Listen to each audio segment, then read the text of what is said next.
Diana, welcome to Writers Coach. Tell the listeners who we are. We're reality coaching for writers, and we give you the real stuff. No fluff. And so I'm going to run this by you in just a second and see if any of this resonates. But I thought before I jumped into it, I'd let you kind of give me a summary of what you see on those first pages of a manuscript and what you expect to see in the introduction of a novel, for example. Right. I see this problem over and over again. And truthfully, so often the story starts at chapter 3.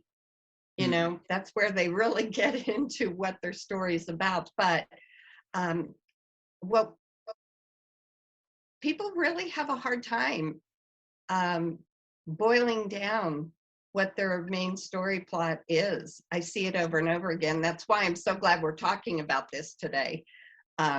But definitely, I always suggest they go on Amazon and take the bestsellers and read the first opening pages, because you can do that free on Amazon, first pages. And it really helps most often. There's been a few times it's bit me because you'll have a bestseller that, you know, isn't really following any rules because they've earned the right. They might have 5 books already, and then their 6th book, the publisher's letting them just have free license. But most of the time, you need to learn the rules of good writing. So I'm glad, Eddie, that you're talking about this today, about Act 1. Yes, so I'm going to probably get in trouble by doing this because I'm going to take us down a little bit of a rabbit trail. Okay. I'm a Beatles fan. I grew up, and I know you did too, listening to the Beatles. And so I came to them late, but I'm a Beatles connoisseur. And so the other night, I was back cleaning up the kitchen, listening to the White Album, which is what they call it. They called it the Beatles, but it became known as the White Album. And I was listening through the tracks, and suddenly it just hit me. I was like, this is not very good. It's really not very good. I mean, there are a few tracks on it that are pretty good. I mean, they're not bad, but they're maybe great, maybe a couple. But by and large, it wasn't great. It's just not great Beatle music. And it hit me to what you just said. They had earned the right at that point to play around and do anything they wanted to just experiment and see if it worked. And some of it worked, some of it didn't work, but because they were the Beatles, people loved it anyway. Right? And at the very beginning of the Beatles' career, had they tried any of that, they had never signed with EMI. They would have never got picked up because they had to follow the formula for what music was. In the 3 minutes, you got to get the song in and out in 3 minutes. It's got to have this and this and this. Yes. Pay your dues. Learn the formula. Right. So I say all that because I want to kind of have a caveat that what we're going to talk about today is the form and structure of Act 1. It doesn't mean you always have to stick to it. Once you develop the ability to almost freelance, you can get away with it. But even in freelancing, it's because you know the form and structure on the back end. And your subconscious is going to get you and the story to the place that the reader wants to be in your voice at your pace. But that's because you know it. So you have to know it first. Right. So the question I usually ask the authors when I kind of get to that end of the second page and I don't really know where the story's going, then my question is, who's your main character? And do you get the response that I would get? And oftentimes they go, well, I've actually got 3 main characters. Has that ever happened to you where they've got multiple main characters? Yeah. It does. Or the main character doesn't show up until the 3rd chapter. And it's so you have that, you know, quandary about if it's the main character, they should be showing up right at the beginning of the story.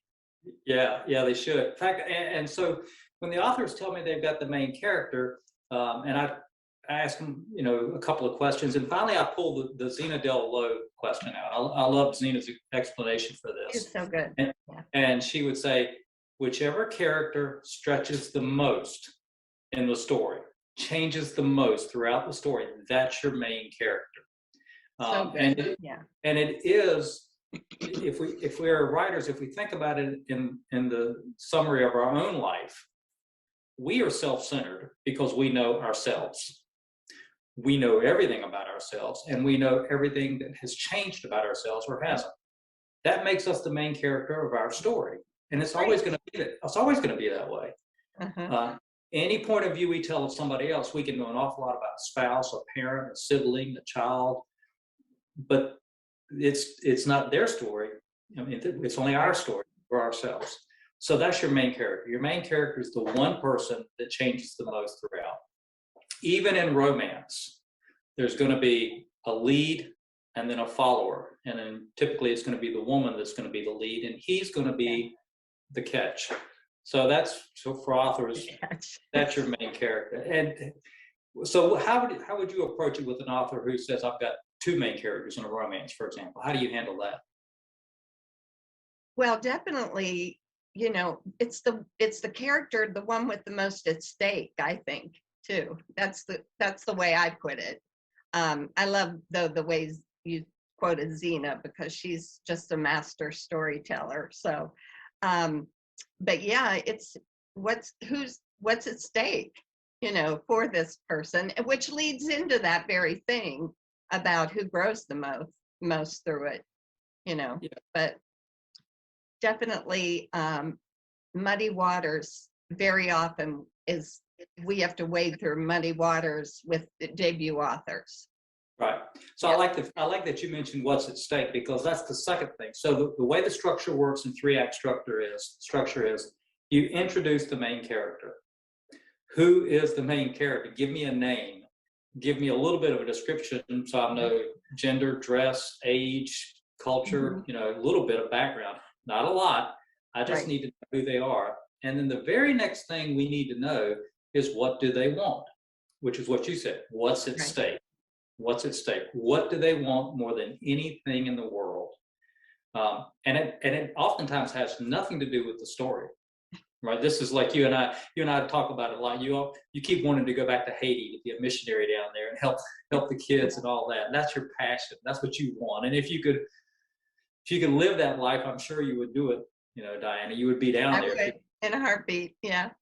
Yeah. And if people ask me, what do you want more than anything in the world, they'd have to live in Costa Rica and surf waves every day. That's what I want, But that has nothing to do with our story. Very little story. That's just what we want. So that's the next thing, is what does the reader want? And then character. What's the character want? The character want. But oftentimes with the debut novelist, it is what the author wants. Because it's a lot of times it's our own life coming out of that first book. That's true. That's very true. So then the third thing that you run into is, after you've introduced the main character, you've established what they want more than anything in the world, then you have the inciting incident. And that's the thing that blows up your main character's normal world. And here, of course, it's kind of dated and it doesn't necessarily work, but I used to use the example of Mayberry, because that was the plot line for Mayberry always. You start off in Mayberry and it's a normal day in Mayberry. And immediately somebody comes in and they say, the courthouse is on fire, or Goober has taken a car apart and put it on top of a roof, or something like that, right? And that blows up the normal life in Mayberry. So, and at the end of the story, Mayberry is put back together in a different way, but it's always put back together. But it's that inciting incident that starts the journey for your character. And I love the way Stephen James has described this before, because Stephen loves to throw structure out. He says it's all about story. It's not structure, it's about story. Stephen can get away with it because he knows stories so well. Yes, exactly. Yeah. But I forget which novel he did it in. I don't think it was the Patrick Bauer series. I think it was maybe Placebo or something like that. The inciting incident actually happened before the story began. And I wish I had thought to bring the book in here, but the opening scene is, I think this is right, the husband standing on the shore while they're dredging the lake for the car with his wife and kids in it. Oh. So the inciting incident has already happened for the main character in the opening scene, and from there you learn who the main character is. What does he want? But the inciting incident has already happened. It's kind of a backstory. No. But he can get away with that because he knew it had to be in there, and he just knows it by instinct. But normally that's how you were going to see it. Introduce the main character. What do they want? And then what's the inciting incident that disrupts their normal world and sends them into a panic and I got to fix this mode. Now in romances, I love to pick on the Hallmark channel a little bit because Benny and I both love Hallmark movies. She loves them, and I love watching them for the structure of it and the, just the cliche part of it. But I do. But in Hallmark, it's either she's living in a big city and she loses her job or whatever, or she inherits something and moves to a small town, or she's in a small town and gets sent to the big city. It's that kind of thing, where she's country girl, goes to the city, back and forth. But that's an inciting incident. What is the thing that is going to send the character into a place of the unknown, the uncomfortable, outside of her realm of expertise, and you've got to have that. And the greater the inciting incident, the better. I'm trying to think if there's an example, other than Star Wars. I'm not going to use Star Wars, but you want to unmute and kind of chime in here? Hang on a sec. Let me get you.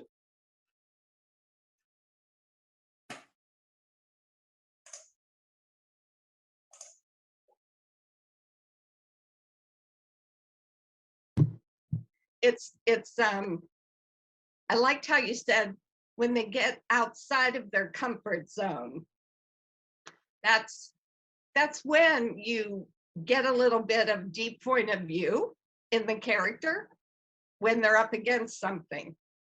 Right. Yeah, and that's because that's oftentimes you were talking about. A lot of times, story doesn't start till chapter 3. That's because we load the front 2 chapters with the backstory, right? And if an author can think about it from this perspective, if those first 2 chapters are really the parts you really enjoyed writing about, you enjoyed telling their backstory, if you can take that, package it, and bring that out after the inciting incident, because that's going to explain your deep POV, your deep point of view, the emotions, what's their motivation, and how they got here. Yeah. And then if their world just got blown up, then you see the heartache of what they just lost, or what they're about to lose, or the struggle they're going to have to go through. And so that's where you bring out, I contend you bring out your backstory there, and you bring it out through dialogue. That's where you bring in a second character or a third character, and in dialogue, they're telling the backstory, and the reader is finding the story there. And again, now at this point, we're only talking about 3 things: introduction to the main character, what do they want, and the inciting incident. Well, and you brought up a good point. You didn't say it in these words, but show versus tell. Yeah.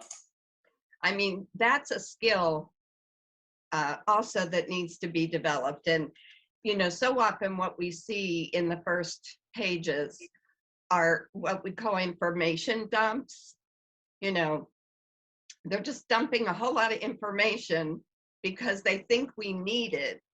But in reality, like you said, save that and sprinkle it throughout. I always found it interesting, Eddie, that one of the editors from Harvest House told me this when I first was getting started as an agent. And I had someone who had written a historical novel, and they were very heavy in research, and there was so much historical information, and the editor came back to me and said, Diana, historical romances, they said, it's just, the historical part is just like a curtain on a window. It's just sprinkled throughout, just enough to put us into the scene and into that time and into that place. But it's not what the story's about at all. So when it's too heavily researched, then it just comes across, it loses the story value, sweeping the reader up in the story. You're in a museum, and you're just looking at artifacts in glass cases, you know. But when you hear the story with just the sprinkling of the historical, then the story can be powerful and moving and emotional. And Yeah, I found that interesting, you know. yeah, I agree with you on that. We just got finished. Benny and I just finished watching Victoria, Oh, about yeah. Queen Victoria, and it's a good Yeah. series. If you haven't It is watched it, great. Yeah. it's a great series, and you know it's a romance, but to a large degree, but it's Yeah. historical. I liked it. But at the end of it, there was a little documentary thing, and the lady comes on, British accent, talking about the dresses that Queen Victoria. So this is not the series; it's just Right. the stuff they have at the end of Yeah. it. And like 2 minutes into it, I was in the kitchen cleaning up, and I was like, "Praise Jesus, we didn't spend our whole 3 episodes, years watching about a dress being made and what the ruffle is and all that." But to her, it was important, and I'm sure it was really important to a lot of the viewers that watched it, because when we went to Biltmore a couple of years ago, there was the Downton Abbey exhibit, Right. and all the dresses were in there and all this, and Mm-hmm. a lot of women were going goo goo and gaga over that, and I was like, "Where's the wine bar? You know, let's move on to something else." Yeah. So that's a maybe not a kind way of saying it's the person in the dress that Right. we really care about, not the dress itself. The dress Right. is important, but it's the person in the dress. Right. Um, so after you've blown up their normal world, and let's maybe use Victoria as an example here, that series begins when her father dies. Right. She's a normal, child in a, royalty thing, and her father dies, and she's named Queen. That disrupts her normal world. Right. She knew it was coming eventually if she didn't die first, but there she is. And so that's the inciting incident. The very next thing that happens, and this is all still in Act 1, and I keep coming back to that, because if you're good at this, you can do Act 1 in 2 pages. You can really move through it in a hurry and get out of Act 1 and in Act 2. And when I teach the romance, this part in the romance, I say, if you watch a romance movie, romantic comedy, a lot of times Act 1 is in the credits at the beginning of the movie. You don't even hear the dialogue. You just see people acting. You can see a breakup on the screen. Mm-hmm. You can see somebody getting fired on the screen. You can see somebody sobbing in a park. All those things, without even hearing things, you know what's happened, right? And all this is while the credits are rolling. At the end of the credits rolling, you see that individual getting off on a bus or whatever and heading down the road into a country thing, and you're thinking, she's going on a journey, right? Because you've gotten out of Act 1 and now you're into the main part of the story, which is going to be in Act 2. So, introduction, main character, what do they want, inciting incident, and then there's a call to action. And you need the call to action because it involves, when you have the call to action, clearly it involves the main character. You're asking them something, but you're also asking the reader something. The reader, because the reader is with the character, so it's the reader being called to an action as well. And for good or bad, it's either, will you keep reading with me or will you stop? That's right. Part of what the call to action is. And the way I present this is the call to action initially is on a logical level. It's a head level. So you're offered a promotion or you're offered a demotion. You're going to be fired, or else you can take the job in the stockroom. That's a demotion. We like your work. We want to make you CEO of the company. Only work in the stockroom. We want to make you CEO of the company. We think you can do this, right? Either way, it's a call to action that's going to pull your character outside of their comfort zone. That's on a logical level, and always your character needs to deny the call to action. And that's because even though we get excited about change, we're afraid of change. We prefer the comfort we have. Even if it's a raise, we go, well, it's more money, more responsibility, more time away from the kids, and we talk ourselves out of it. We do. So that's the denial of the call to action. Have a little bit of, maybe a really short scene where they're reflecting, have a reflecting scene talking to their best friend, boyfriend, whatever. And then there's a second call to action on an emotional level.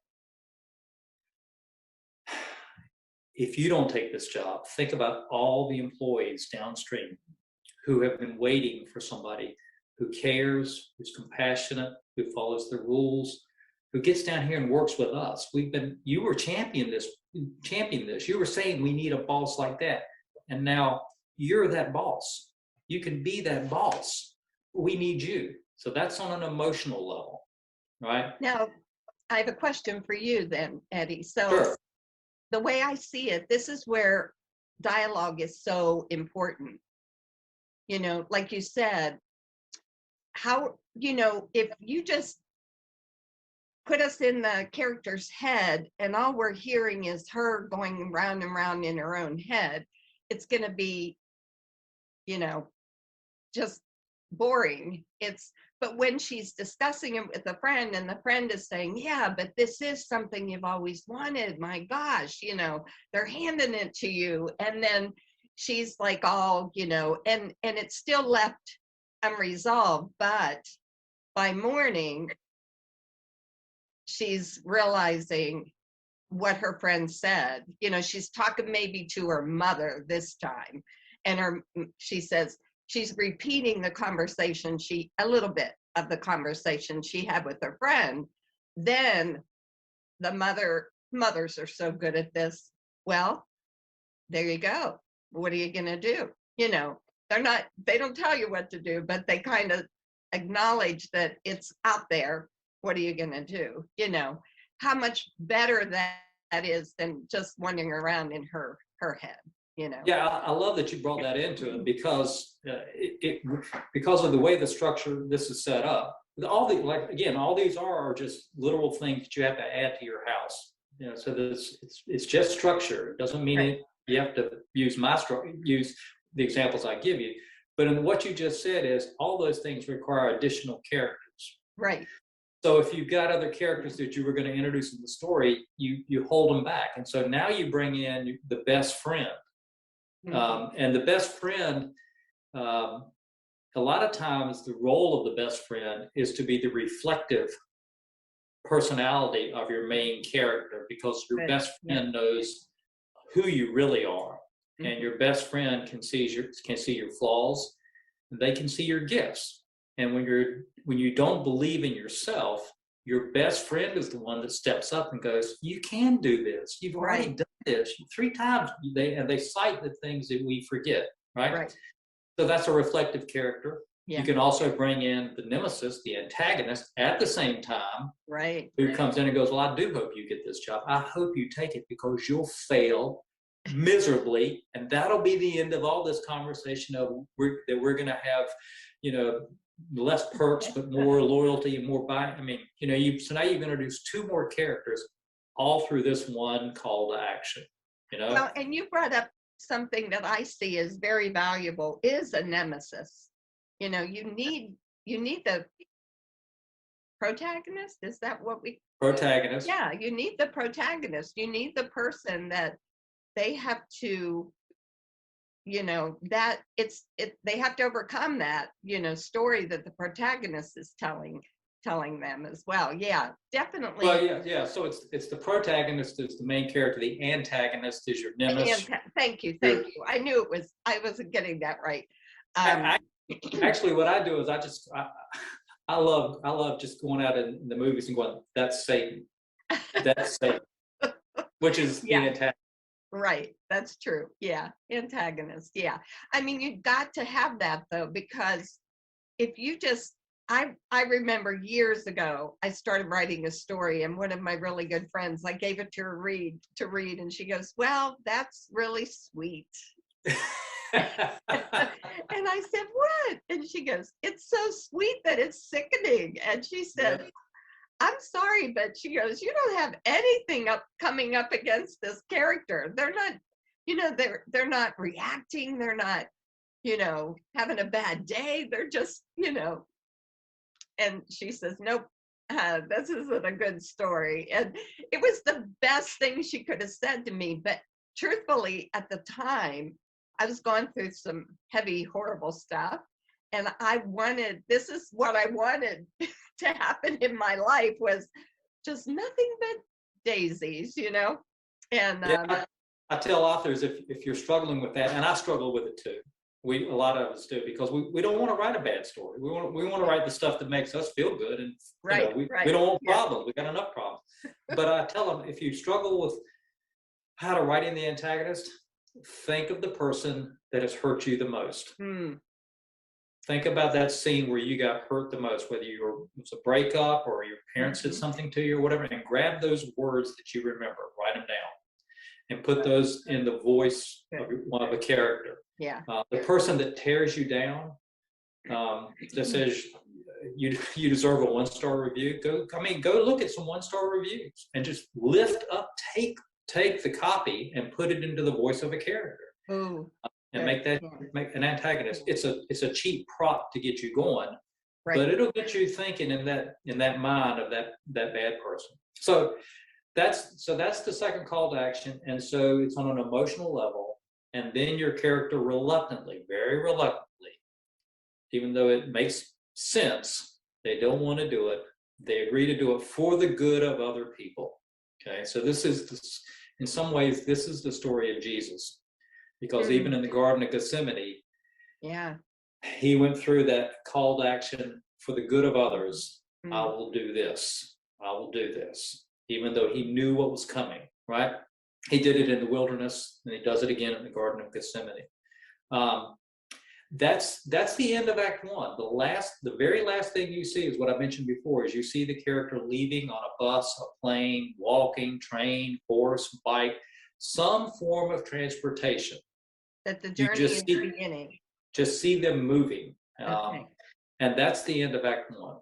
And that's as much as you need to add for Act 1. And you can make it as long as you want to, but I always caution authors, make it as short as you can, because the sooner you get the rocket off the launch pad and get it up past the clouds, the sooner the people in Houston are going, we have liftoff. We have liftoff. This story's going somewhere. Because you've hooked your reader's engaged now, and your reader cares now about this main character. Yeah. Right? Yeah. And they're cheerleading this character on. They want them to succeed because there's something they see about themselves in that character. Exactly. And that's why we read stories, And I believe, I'm grateful for all the Christian living titles I have on my shelf and I've read through the years. But when story emotionally engages me and moves me and changes me, that does more for me actually than, a nonfiction does often. Because nonfiction is, I can, although I have my top 10 that keeps shifting every year, but I can attack that like a to-do list. But when a story hits me emotionally, it shifts something inside of me. There's something that really shifts and makes me look at the world differently than I did before. A good story does that. Yeah.